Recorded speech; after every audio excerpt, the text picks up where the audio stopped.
Hey everyone, Heather from Peacock and Poppy here, and today we're going to go over our second project and our fifth wire work lesson, which is actually a really pretty dangle earring. Looks like this. And we're going to actually use some of the skills that we've been working on in past weeks, which in this case is going to be making simple loops and putting things on head pins. So the first thing I'm going to do to start this project is tell you what we're using, which is 4 beads, but again, try to work on learning these skills rather than making this exact earring. So in your case, use as many beads to get as many dangles as you want.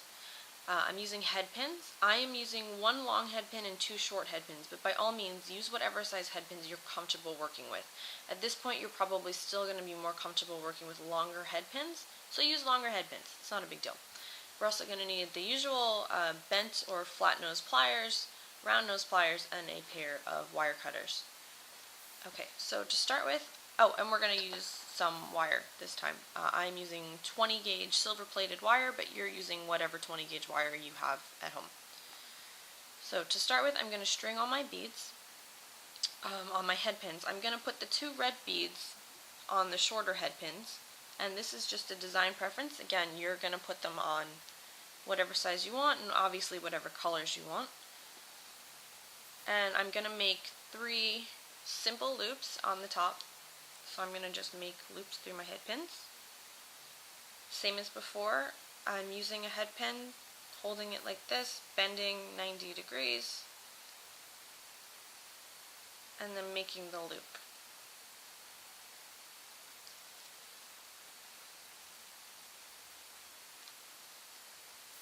Now, I suggest you work in what's like an assembly line, so do all 3 of your loops to start with, and then go back and cut everything and straighten everything. If you were making both pairs of earrings at the same time, which I made 1 pair before I started the video, obviously, if you're making both pairs at the same time, then you're going to make all 6 of your dangles first and then keep going. Now, for my design, what I'm going to do this time is I'm not going to bend above the middle bead, the black bead in this case, right above the bead. Instead, I'm going to give myself enough space that I could have one of the red beads hang above it. So, see how the red bead kind of fits between? And then I'm going to bend the 90 degrees. And then do the rest of my loop.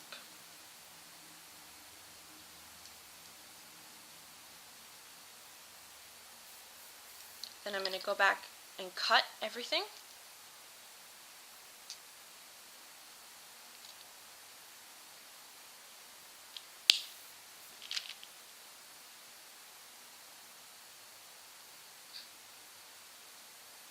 Make sure I'm cutting flush. And I think I need new wire cutters because these are not cutting so great anymore. You'll notice that over time your wire cutters might not be cutting as strongly as they were in the past. I never really buy very, very expensive wire cutters for that reason, because I feel like no matter what I do, they dull. In which case, I end up buying maybe 2 pairs a year, which is about, I don't know, between $12 and $20 total, depending on how much money I spend on the wire cutters. After I've cut them all, I'm going to go back and straighten them to make sure that my loops look good, because unfortunately, when you're making videos, it's really hard to see your own hands. So my loops are not as good in these videos as they usually are when I make my stuff to sell. Alright, now I have my 3 dangles done. So what I'm going to do now is string my center bead on my wire, and again I'm working from the spool, you can see, so I have to string my bead first. And I'm just going to turn a simple loop. We've already done this. You already know how to do this. Right? If you're not sure, I'll put a link for the simple loop tutorial. But you totally know how to do this.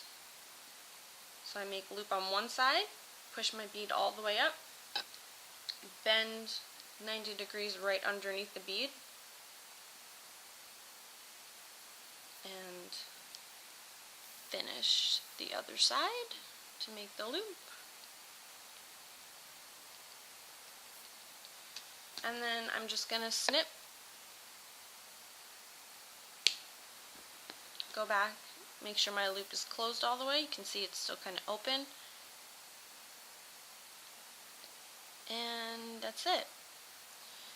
Now the next thing I'm going to do is open one end and string my beads, my dangles this time, right? So red, black, red. I like these. They kind of look like cards, like, you know, a deck of cards. And then I close that loop, and then I'm going to open the top loop, and I'm going to put on an earring hook. And then close it. Obviously you're going to do this twice, one for each earring, and that's it. Check it out. These are great. They make great noise when you wear them. They're still light enough to be able to wear with pretty much anything, and you can put as many dangles on the bottom as you want. Don't put too many because you'll be surprised how fast the weight of it adds up on your ears. And obviously you can do these in any color combination, using any sized beads, and that's why I like these. I think they're a really great beginner project to kind of practice these skills and still give you a wide design choice, which I think is important. And that's it. Good luck, and if you manage to do it, send me some pictures so I know how you guys are doing, alright?